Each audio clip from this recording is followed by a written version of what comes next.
Assalamualaikum warahmatullahi wabarakatuh. Salam sejahtera buat kita semua. Semoga kita semua dalam keadaan sehat jasmani dan rohani, tidak kekurangan satu apapun. Amin ya robbal alamin. Bab 537-540. Karena perusahaan konferensi eliksir kita ditakdirkan untuk menjadi perusahaan yang hebat sejak awal. Mata Li Fugui cerah, ekspresinya percaya diri, dan suaranya penuh penularan. Kali ini, tidak ada yang eksentrik. Lagi pula, jika Li Fugui benar-benar dapat melakukan apa yang dia janjikan, bukankah perusahaan konferensi eliksir akan menjadi perusahaan yang hebat?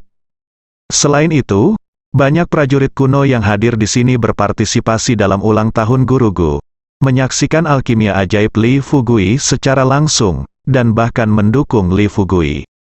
Tuan Li, kami dapat mempercayai keterampilan dan reputasi alkimia Anda. Ya, Guru Li, Anda adalah ahli alkimia yang luar biasa. Waktu Anda sangat berharga. Bahkan jika Anda perlu berbohong, kami tidak memilikinya, kualifikasi membiarkanmu berbohong. Banyak prajurit kuno yang menerima cairan peremajaan luar biasa dari Li Fugui secara gratis pada hari ulang tahun Gurugu segera berdiri dan mendukung Li Fugui dengan kuat. Li Fugui menghela nafas dalam hatinya. Ini adalah keuntungan dari prestise. Selama dia mendapatkan beberapa gelombang prestise lagi, selama dia melaporkan namanya di masa depan, dia akan dapat mengangkat tangannya dan mengumpulkan pengikut. Nama seseorang dan bayangan pohon memiliki arti yang demikian. Terima kasih atas kepercayaan Anda. Pada saat yang sama, untuk merayakan berdirinya perusahaan konferensi eliksir, 1000 kartu keanggotaan VIP akan dikeluarkan hari ini. Dengan kartu keanggotaan ini, Anda dapat menikmati ramuan pemurnian setengah harga selama setahun, dan pemurnian prioritas atau perlakuan khusus cairan spiritual tingkat lanjut. Li Fugui tersenyum di wajahnya, dan berkata perlahan, selain itu, saya juga akan mendapatkan sebotol cairan peremajaan yang luar biasa sebagai hadiah dari diriku sendiri. Begitu keluar, hampir semua mata prajurit kuno berbinar. Seorang prajurit kuno bertanya dengan mata berapi-api, Tuan Li, bagaimana saya bisa mendapatkan kartu keanggotaan VIP ini? Sudut mulut Li Fugui menunjukkan lengkungan yang tampan. Dia tersenyum dan berkata, ini sangat sederhana, saya percaya bahwa beberapa rekan yang berpengetahuan luas telah menerima apa yang terjadi hari ini, bunuh saya. Li Fugui, tidak terbuat dari tanah liat sangguan King Feng terlalu licik, dan aku, Li Fugui, memutuskan untuk melawan balik dengan mata ganti, dan memusnahkan keluarga Sangguan, kelompok pemberontak yang telah menghancurkan negara dan orang, tapi aku, Li Fugui, berbicara dengan ringan. Kekuatannya lemah, jadi rekan-rekan yang datang untuk membantu tinju, dihitung sebagai satu, akan diberi hadiah kartu keanggotaan VIP. Suara Li Fugui jelas, meskipun suaranya tidak terlalu keras, tapi terdengar seperti seorang atasan. 10.000 tamu terhormat di lapangan mendengar ini, tetapi mereka memandang Li Fugui dengan heran, dan hati mereka sangat terkejut. Untuk sementara, seluruh kolosseum terdiam. Setelah beberapa saat, para prajurit kuno saling memandang berpasangan dan bertiga. Wajah mereka berubah, seolah-olah mereka masih tidak percaya bahwa Li Fugui berani membuat keputusan untuk memusnahkan keluarga Sangguan. Seorang pejuang kuno yang memiliki kesan baik tentang Li Fugui ragu-ragu dan berkata, Tuan Li, Sangguan King Feng ini adalah presiden berikutnya dari konferensi eliksir. Orang seperti itu tidak mudah untuk dipindahkan. Saya khawatir negara juga akan mati. Apakah Anda akan mengambil tindakan terhadap kami? Pertanyaan yang diajukan oleh prajurit kuno ini sangat penting, dan tentu saja Li Fugui yang meminta Tuan Ming Jing untuk mengatur terlebih dahulu. Li Fugui tersenyum misterius, mengeluarkan buku catatan hijau kecil dari sakunya, mengguncangnya, dan segera sebuah kamera memproyeksikannya ke layar lebar. Dalam sekejap, para prajurit kuno yang mengenali buku kecil ini membuka mata lebar-lebar, dan berteriak di mulut mereka, ini bukan buku pertama, bukti dari 6 pertandingan. Li Fugui telah bergabung dengan game ke-6. Pantas saja orang ini berani begitu tidak bermoral, jadi seperti ini. Luar biasa, seluruh kolosseum ribut. Li Fugui tidak terkejut dengan reaksi para prajurit kuno ini. Dia tersenyum ringan dan berkata, "Semua orang dapat yakin bahwa saya akan memikul semua tanggung jawab. Selain itu, saya dapat menjamin bahwa akan tidak ada konsekuensi bagi kawan-kawan yang berpartisipasi dalam bantuan pukulan. Mungkin tidak ada yang akan percaya dengan apa yang saya katakan. Tetapi buku kecil ini harus dipercaya oleh sebagian orang, bukan?" Seluruh Koloseum jatuh ke dalam keheningan yang mematikan lagi. Hampir semua orang dibuat pusing oleh gelombang demi gelombang operasi Li Fugui. Li Fugui tidak bisa tidak berpikir bahwa untungnya Sao Aiguo tidak ada di sini. Kalau tidak, jika Anda melihat perilakunya saat ini, Anda akan bunuh dia dalam kemarahan. "Tuan Li, saya bergabung, semuanya. Jangan lihat saya seperti itu. Saya tidak melakukannya untuk keuntungan apapun. Saya terutama melihat ketidaksenangan keluarga Sangguan. Aku juga akan bergabung. Keluarga Sangguan mendominasi, dan aku ingin melakukan keadilan untuk surga. Iya, saya akan bergabung juga. Saya ingin menghilangkan kerugian bagi orang-orang." Senyum di wajah Li Fugui menjadi semakin puas, dan matanya menjadi semakin cerah. Awalnya, dia khawatir tentang kesunyian, tetapi pada akhirnya tidak ada yang bergabung. Jadi dia secara khusus meminta Tuan Mingjing untuk mengatur pertemuan sedikit amanat. Ya, kita harus tahu bahwa sifat manusia mencari keuntungan. Tidak ada salahnya dalam satu hal, hanya manfaat. Berapa banyak orang di dunia yang dapat menolak hal seperti itu, bahkan jika ada beberapa orang yang memiliki perhatian, semakin banyak orang-orang akan bergabung, dan hukum tidak bertanggung jawab. Pikiran publik hanya akan menjadi semakin kuat. Tidak peduli seberapa kuat keluarga Sangguan, dapatkah mereka masih menghadapi begitu banyak prajurit kuno pada saat yang sama? Itu sama sekali tidak mungkin. Tuan Mingjing, yang sudah turun dari panggung, mengikuti Tuan Yu dan Tuan Wei yang berdiri di sini melihat pemandangan ini. Mereka bertiga sangat terharu. Orang ini terlalu mengerikan, itu yang tertulis di buku. Angkat tanganmu, dan orang-orang pemberani berkumpul. Keluarga Sangguan sudah berakhir. Mereka bertiga memiliki pemikiran yang berbeda, tetapi mereka memiliki pemikiran yang sama, ide. Di platform tinggi, Li Fugui tersenyum dengan tenang dan berkata, "Lebih baik menabrak matahari daripada memilih hari. Hari ini, rekan-rekan saya akan membantu saya. Mengapa tidak mengendarai angin dan ombak untuk menghancurkan Sangguan? Semua rekan, jika Anda bersedia, ikuti saya dan pergi bersama." Pergi bersama, pergi bersama. Emosi banyak prajurit kuno benar-benar tersulut. Tentu saja, tidak semua orang merasakan hal ini. Banyak mata-mata yang dimasukkan oleh konferensi eliksir menjadi sangat cemas. Katakan padaku untuk kembali dengan cepat, dan katakan bahwa keluarga Sangguan dalam bahaya. Di sisi lain, ada juga beberapa orang yang takut pada Li Fugui. Orang ini, tampaknya, lebih kuat dari yang saya bayangkan. Dia bahkan lebih mengerikan. Dia memanipulasi situasi dan menggerakkan angin dan awan. Dia kuat, tapi saya tidak tahu apakah itu berkah atau kutukan. Ini lebih dari kuat, itu hanya janji kosong. Memanggil begitu banyak prajurit kuno, mencabut keluarga Sangguan yang berakar dalam dengan kilat, dan memberi orang ini waktu, saya tidak bisa lagi menebak seberapa tinggi dia bisa tumbuh. "Oh, kamu sangat menghargai anak ini." Di kursi VIP, dua pria tua berambut putih mengomentari Li Fugui dengan wajah datar. Anehnya, orang-orang di sekitar kedua lelaki tua itu tidak menanggapi, seolah-olah mereka tidak dapat mendengar kata-kata mereka. "Mungkinkah penilaianmu terhadap orang ini bisa sangat rendah?" kata lelaki tua itu sambil terkekeh. Seorang lelaki tua lainnya menghela nafas dan berkata, sayang sekali, jika anak ini tidak ikut putaran ke-6, saya dapat membuat pengecualian dan menempatkannya di dinding gerbang."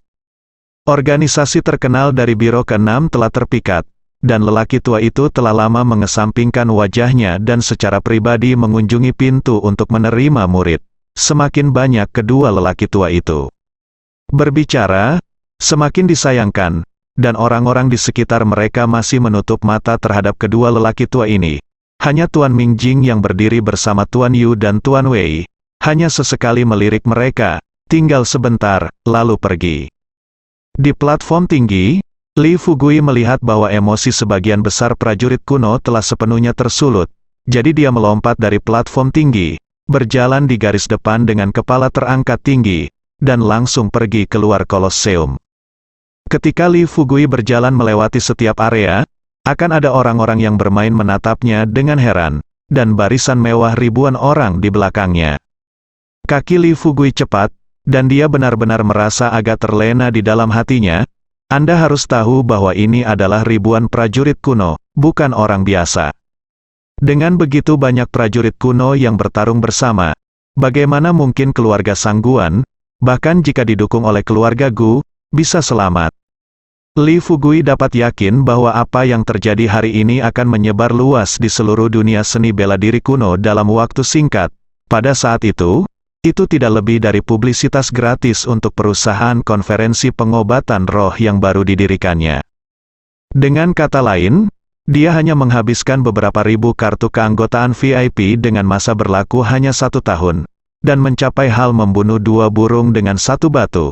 Tidak mendapatkan apa-apa selain tidak merugikan. Adakah bisnis yang lebih nyaman di dunia ini daripada ini? Ketika Li Fugui meninggalkan Kolosseum dan memimpin ribuan orang langsung menuju kaki Kingsan di pinggiran kota Qingzhou, penduduk kota Qingzhou yang bertemu di sepanjang jalan mau tidak mau berhenti dan menonton, dengan ekspresi di wajah mereka, menebak dalam hati. Mungkinkah api gunung belum padam? Sulit dikatakan. Begitu api gunung tersulut, tidak mudah untuk dipadamkan. Lihat orang-orang ini, mereka semua adalah anak muda yang kuat. Pergi keluar kota, ini bukan untuk memadamkan api, untuk apa? Hei, kuharap mereka semua kembali dengan selamat. Iya, mereka semua orang baik, tapi tolong jangan sampai terjadi apa-apa. Kota Qingzhou, penduduk kota berpikir bahwa Li Fugui dan yang lainnya datang untuk kebakaran gunung, yang secara resmi diumumkan beberapa hari yang lalu, sehingga ribuan orang ini berkeliaran di kota. Tidak hanya tidak menimbulkan kepanikan, tetapi bahkan maju, dengan kaya dan berkuasa mengatakan bahwa mereka dapat menarik konvoi, untuk membantu mengangkut orang ke tujuan mereka secara gratis. Ekspresi Li Fugui sangat aneh. Dia menahan senyum dan berkata dengan serius, "Kamerat, kami menghargai kebaikanmu, tapi kali ini tujuan kami adalah untuk berkontribusi pada masyarakat, tradisi yang baik, jadi kamu tidak bisa membiarkanku membuat kesalahan." Itu tidak bisa, pria gendut yang berdiri di depan Li Fugui tersenyum seperti Buddha Maitreya. Setelah mendengar kata-kata Li Fugui, dia melambaikan tangannya berulang kali dan berkata, "Bukankah aku melihat kalian semua berjalan? Jadi aku juga ingin berkontribusi pada orang-orang. Nah, karena Anda mengatakan itu, saya tidak akan banyak membujuk Anda. Tetapi jika Anda membutuhkannya, Anda selalu dapat menemukan saya. Ini kartu nama saya." Setelah lelaki gendut itu selesai berbicara, dia bersikeras untuk mengirim kartu nama ke Li Fugui. Baru kemudian dia masuk ke mobil mewahnya, dan sebelum pergi, dia tidak lupa melambai ke Li Fugui. Perasaan aneh tiba-tiba muncul di hati Li Fugui. Awalnya tujuan perjalanannya adalah untuk membalas dendam pribadinya, tetapi sekarang kata-kata pria gendut itu, serta suara penduduk kota Qingzhou di sepanjang jalan, membuatnya merasa berbeda. Ide perjalanan ini bisa untuk membalas dendam pribadi, atau bisa juga untuk benar-benar menghilangkan kerugian bagi masyarakat. Bagaimanapun, adalah fakta yang tak terbantahkan bahwa keluarga Sangguan kaya dan tidak baik. Apalagi banyak tindakan Sangguan Hong, belum lagi kemarahan langit dan keluhan orang lain, hampir sama. Meskipun Li Fugui belum membaca materi keluarga Sangguan, dia telah mendengar lebih dari satu hal tidak bermoral yang dilakukan Sangguan Hong yang membuatnya ingin membunuh hanya dari mulut Wang Hao. Pasti akan menjadi hal yang baik jika keluarga seperti itu bisa terhapus dari tanah ini. Meskipun Li Fugui bukan orang suci, dia juga bukan orang jahat.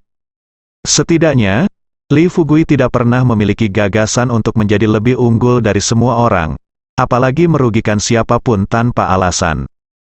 Yang terpenting setelah keluarga Sangguan tersingkir, Li Fugui tidak akan menggantikannya dan menjadi keluarga Sangguan yang lain. Filosofi dan semua perbuatannya pada dasarnya adalah hal yang baik untuk semua orang. Berjalan melalui jalan-jalan dan gang-gang, berjalan maju selangkah demi selangkah, di belakang tim Li Fugui yang terdiri dari ribuan orang, penduduk kota Qingzhou yang mengirim mereka sendiri mengikuti secara diam-diam. Penduduk ini telah mengirim Li Fugui dan yang lainnya ke pinggiran kota Qingzhou, jadi mereka tidak melanjutkan. Tapi yang tidak diharapkan Li Fugui adalah ketika mereka tidak jauh dari rumah keluarga Sangguan, ponsel khusus yang diberikan kepadanya pada game ke-6 berdering.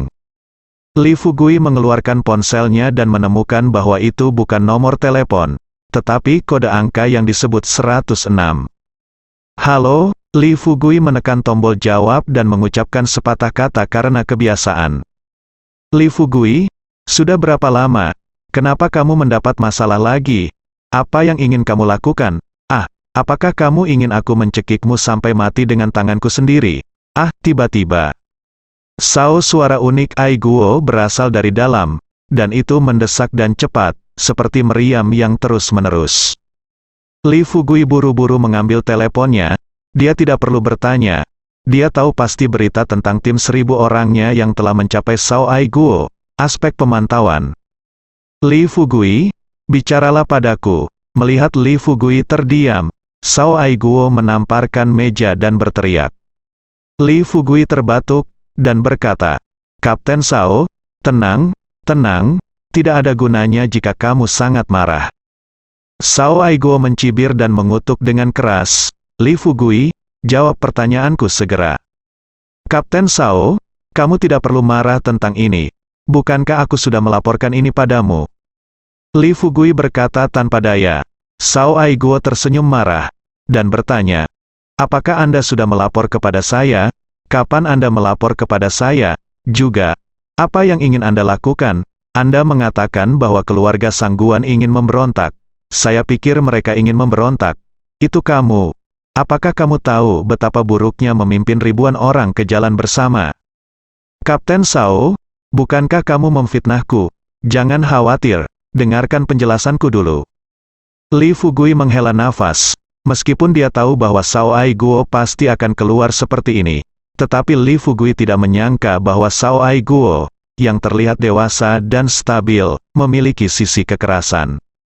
Sao Ai Guo mencibir lagi, dan berkata, katakan padaku, aku akan mendengarkan penjelasanmu. Jika kamu tidak bisa meyakinkanku hari ini, aku akan memberitahumu, kamu sudah mati. Li Fugui berkata sambil tersenyum. Kapten Sao, apakah Anda tahu ada berapa ribu orang? Ada apa? Mereka semua adalah orang yang saleh. Setelah mendengar apa yang terjadi pada saya, mereka dipenuhi dengan kemarahan yang benar dan menyerang keluarga Sangguan satu demi satu, dan mereka bersikeras tentang menghancurkan keluarga Sangguan dengan saya. Keluarga Sangguan akan melakukannya, Kapten Sao. Anda tidak perlu khawatir tentang keselamatan saya. Saya menghilangkan kerugian bagi orang-orang dan melakukan keadilan untuk langit. Pada akhirnya, saya menyumbangkan tubuh saya ke organisasi. Itu benar. Berbicara tentang ini, Li Fugui berkata dengan nada yang dalam, Ziji mati untuk negara di medan perang. Mengapa mengembalikan tubuh yang diselimuti kulit kuda? Kapten Sao, puff. Sao Ai Guo sepertinya lelah berbicara, dan sedang minum air. Ketika dia mendengar puisi terakhir Li Fugui, dia memuntahkannya. Apakah orang ini benar-benar berpikir bahwa Sao Ai Guo cacat mental atau idiot? Bahkan apa yang mati untuk negara, mayat yang diselimuti itu keluar. Apalagi yang bisa dilakukan untuk rakyat? Apakah keadilan bagi langit? Ini jelas permusuhan pribadi.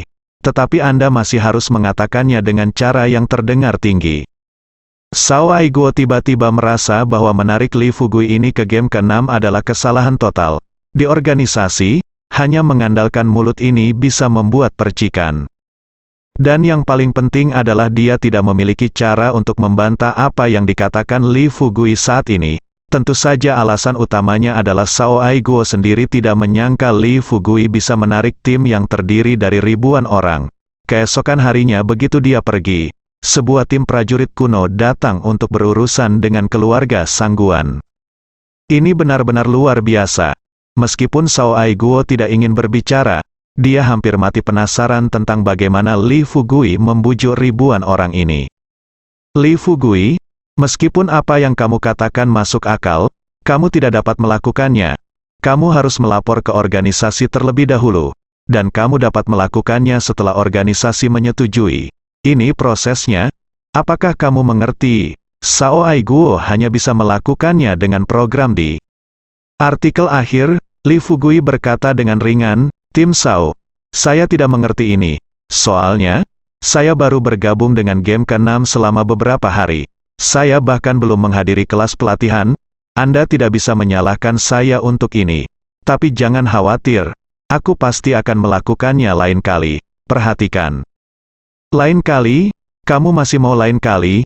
Tekanan darah Cao Aiguo tiba-tiba naik. Li Fugui ini benar-benar pembuat onar. Cao Aiguo menyadari dalam hatinya bahwa dia tidak bisa memberikan Li Fugui ini kesempatan lagi di hari lain. Itu akan sama dengan apa yang dia katakan di awal. Setelah 3 hari, ketika tiba waktunya untuk mengirim Li Fugui langsung untuk melaksanakan tugas itu, tidak mungkin orang ini menyebabkan begitu banyak kekacauan baginya. Li Fugui, jangan bertingkah bodoh. Aku memerintahkanmu untuk menungguku di mana kamu berada, dan aku akan segera mendatangimu. Cao Aiguo berpikir sejenak, dan memberi perintah lain. Apa yang tidak diharapkan Cao Aiguo adalah bahwa Li Fugui segera berkata, "Kapten Cao, itu sebabnya Anda menelepon? Tidak masalah. Saya akan menunggu Anda di sini." Cao Aiguo tahu ada yang tidak beres, jadi dia segera menutup telepon. Dia menoleh ke sekretaris di sebelahnya dan berkata, "Periksa lokasi orang ini untuk saya." Sekretaris dengan cepat mengklik layar di depannya, dan kemudian melaporkan, "Kapten Cao, Li Fugui sekarang berada di keluarga Sang Guan." "Apa? Bagaimana orang ini bisa begitu cepat?" Tidak heran dia langsung setuju. "Aku benar-benar jatuh cinta padanya." Cao Aiguo sangat marah. Tetapi di sisi lain dia harus mengakui bahwa Li Fugui benar-benar hebat. Sudah berapa lama telah, dan tim yang terdiri dari ribuan orang telah ditarik bahkan di game ke-6, tidak ada daya tarik seperti itu. Lihat saja keluarga Sang Guan, dan koneksi serta hubungan yang telah dibangun Sang Guan King Feng selama bertahun-tahun tidak lebih dari ratusan prajurit kuno. Apa yang dilakukan Li Fugui dalam waktu singkat hampir sepenuhnya meledakkan kerja keras Sang Guan King Feng selama bertahun-tahun. Dari sudut pandang lain, Li Fugui ini juga merupakan bakat yang langka. Sangat disayangkan status orang ini sebagai alkemis luar biasa membuatnya terlibat dalam rencana tertinggi yang diam-diam direncanakan di game ke-6. Jadi meskipun Cao Aiguo mulai menyukai bakat, tidak ada cara untuk mengubah nasib Li Fugui sekarang. Siapkan mobil, kirim pemberitahuan, dan segera pergi ke keluarga Sang Guan, semakin cepat semakin baik.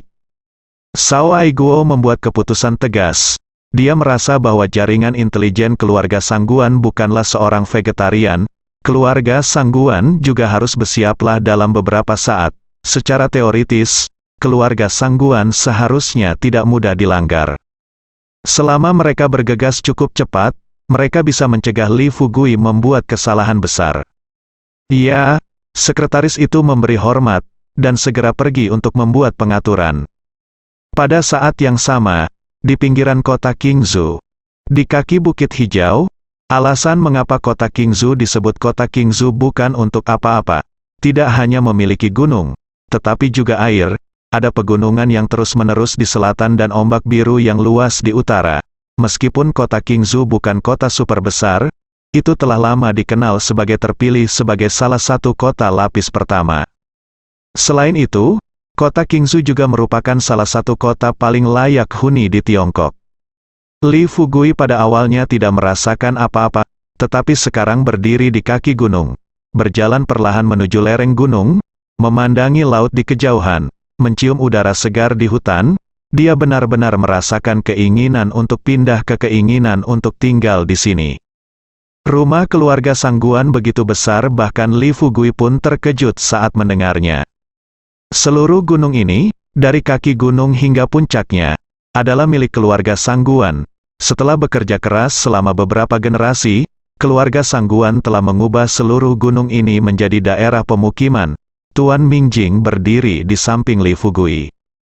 Diperkenalkan sebuah kalimat dengan tampilan yang lucu. Ketika Li Fugui mendengar ini, dia sedikit terkejut dan berkata, "Apakah ini tidak mungkin? Di tempat sebesar itu, mungkinkah keluarga Sangguan memiliki ribuan orang?" Pak Tua Yu berkata sambil tersenyum, "Tidak boleh ada ribuan orang, mungkin 2 atau 300 orang." Li Fugui segera berkata dengan benar, "Jika tempat sebesar itu dikembangkan, setidaknya ribuan orang dapat dijamin untuk tinggal di sana. Tetapi sekarang keluarga Sangguan menganggapnya sebagai milik mereka dan tidak mengizinkan orang lain untuk menyentuhnya. Bukti dari kejahatan yang dilakukan oleh keluarga Sangguan. Made, aku sangat iri, dia juga seorang pejuang kuno, dan dia benar-benar lebih populer dari yang lain. Hahaha, jangan lihat siapa dirimu, dia adalah presiden konferensi obat. Mujarab apa kita?" Setelah mendengar apa yang dia katakan, para prajurit kuno di sekitar Li Fugui mulai berbicara. Ribuan orang, seperti pasukan besar, berjalan selama lebih dari 10 menit di sepanjang jalan lebar di dalam hutan, dan akhirnya sebuah tembok dan gerbang besi besar muncul di depan mereka. Li Fugui menyapu matanya dan menemukan bahwa tembok itu setidaknya setinggi 5 atau 6 meter. Dikatakan sebagai tembok kota, tetapi hampir sama. Dari luar, seluruh kaki gunung tampaknya dibangun sebagai sebuah benteng besar, dan ada juga yang didirikan di dinding, kisi-kisi, dengan interval, dan bahkan menara pengintai. Mengapa ini dibangun seperti blokade? Bukankah keluarga Sangguan ini terlalu bersalah? Li Fugui mencibir, menunjuk ke pintu dan berkata, "Wang Hao, panggil pintunya." "Iya, Tuan." Wang Hao bertindak sebagai Li Fugui. Mendengar kata-kata Li Fugui, kepala murid dan kepala kacungnya langsung bersorak, bergegas mendekat tanpa mengucapkan sepatah kata pun, dan membanting gerbang besi besar itu dengan keras. Namun, beberapa menit berlalu, namun tidak ada suara atau gerakan di dalam gerbang besi tersebut, seolah tidak ada orang sama sekali di dalamnya. "Tuan, bagaimana jika keluarga Sangguan tidak membuka pintu?" Wang Hao berlari kembali ke Li Fugui dengan ekspresi marah di wajahnya. Dia pikir ini adalah kesempatan bagus untuk pamer, tapi dia bahkan tidak membuka pintunya. "Pintu? Bagaimana ini bisa sok?" Wajah Li Fugui menjadi gelap, dan dia berteriak, "Kami di sini untuk melakukan keadilan bagi langit dan menghilangkan bahaya bagi orang-orang." Keluarga Sangguan tidak dapat mundur, dan mereka bersalah dan ketakutan. Itu benar. Dorong pintu ini dan tembok ini, dan langsung menginjaknya. Keluarga Ping Sangguan. Boom! Para prajurit kuno di belakang Li Fugui takut bahwa dunia tidak akan kacau, dan setelah mendengar perintah Li Fugui, beberapa VIP yang kuat melangkah maju dan menamparkan gerbang besi besar. Gerbang besi besar segera terbang keluar, dan bahkan bayangannya pun tidak bisa terlihat. "Ayo!" Li Fugui memerintahkan lagi seperti seorang jenderal, dan ribuan prajurit kuno segera bergegas ke kompleks keluarga Sangguan. Setelah semua prajurit kuno di sekitar Li Fugui pergi, Tuan Mingjing membelai janggutnya dan mengingatkannya, "Fugui, orang-orang ini adalah pedang bermata dua. Mereka dapat membantu Anda mencapai kesuksesan, tetapi mereka juga dapat menghancurkan Anda, jika Anda mengizinkan mereka untuk menggertak anggota keluarga Sangguan dan menyebarkan berita. Itu akan berdampak buruk bagi reputasi Anda." Li Fugui sedikit tersenyum dan berkata, "Tuan, siapapun yang mematuhi perintah saya, bahkan tidak berpikir untuk pergi." Lebih besar dari Tuan Mingjing mengangguk dan tidak mengatakan apa-apa lagi. Adapun Tuan Wei dan Tuan Yu, mereka bahkan lebih seperti rubah tua, tersenyum di seluruh wajah mereka, hanya mengatakan hal-hal yang baik, tidak pernah hal-hal buruk. Li Fugui melihat bahwa seharusnya tidak ada bahaya di dalam, jadi dia memimpin beberapa orang perlahan melewati pintu masuk dan berjalan masuk. Setelah masuk ke dalam, Li Fugui menemukan bahwa di taman hutan milik keluarga Sangguan, berbagai villa dan rumah besar tersebar dengan indah, sepertinya beberapa orang belum pergi dan masih tinggal di dalamnya. Prajurit kuno telah bergegas ke beberapa villa terdekat, dan menangkap orang-orang di dalam seperti ayam, satu persatu di depan Li Fugui. Tuan Li, apa yang harus kita lakukan dengan orang-orang ini? Seorang prajurit kuno menatap seorang wanita cantik di Lolita dengan senyum cabul di wajahnya, dan wajahnya penuh hasrat. Li Fugui berkata dengan sungguh-sungguh, semuanya, kami di sini untuk melakukan keadilan bagi langit dan menghilangkan kerugian bagi orang-orang. Jadi dengan ini saya membuat kesepakatan dengan Anda dalam 3 bab. Hal-hal ilegal tidak dapat dilakukan, dan hal-hal yang menggertak orang lain tidak dapat dilakukan. Itu tidak dapat dihancurkan atau dijarah sesuka hati. Mendengar ini, banyak prajurit kuno tiba-tiba menunjukkan ketidaksetujuan di mata mereka. Sebagai prajurit kuno, kebanyakan dari mereka tidak patuh, dan sekarang Li Fugui tidak memiliki apa-apa untuk menahan mereka. Artinya, prajurit kuno ini datang untuk keuntungan, jadi tentu saja mereka tidak akan takut pada Li Fugui. Tepat ketika suara Li Fugui jatuh, prajurit kuno dengan senyum cabul di wajahnya begitu berani sehingga dia mengulurkan tangannya ke wajah wanita cantik itu dan meremasnya dengan keras. Tubuh wanita itu gemetar ketakutan, teriakannya membumbung tinggi ke langit, dan tubuhnya gemetar. Brengsek, sekelompok bajingan, apakah kamu tahu di mana ini? Jika kamu berani menyentuh istriku, aku akan membunuhmu. Seorang pria parubaya yang dikawal saat ini menunjuk ke arah prajurit kuno dengan marah. Prajurit kuno yang tersenyum menjijikkan berkata sambil tersenyum, "Hei, sebelumnya, saya mungkin akan sedikit cemburu, tetapi sekarang keluarga Sangguan akan hancur. Jika Anda berani mengancam saya akan memberitahu Anda. Jangan sentuh aku, begitu aku menyentuhnya, aku membunuh istrimu di tempat, percaya atau tidak." Kamu, pria parubaya dari keluarga Sangguan gemetar dengan marah. Matanya membelalak, dan dia ingin bergegas untuk bergerak, tetapi tangannya tertutup, kakinya ditembaki dan dia tidak bisa bergerak sama sekali. Ekspresi prajurit kuno lainnya sangat halus, dan banyak dari mereka memandang Li Fugui. Li Fugui tiba-tiba menghela nafas, dia menatap prajurit kuno itu dan berkata, "Kamu tidak mendengarkanku? Apakah menurutmu aku tidak bisa berbuat apa-apa tentangmu?" Prajurit kuno dengan senyum cabul mencibir, dan berkata dengan jijik, "Li Fugui, apa kamu masih peduli padaku? Aku memanggilmu Guru Li? Kamu tidak benar-benar menganggap dirimu serius, kan? Aku akan memberitahumu, jika kamu berani melakukan sesuatu, aku, krek." Dalam sekejap, bayangan hitam melintas, suara prajurit kuno itu tiba-tiba berhenti, dan penonton benar-benar diam. Setelah beberapa saat, banyak prajurit kuno melihat telapak tangan Li Fugui mencubit leher prajurit kuno itu, seperti mencubit ayam, dan perlahan mengangkatnya. Meski wajah prajurit kuno itu membiru dan ungu, ekspresinya masih menghina. Bersambung.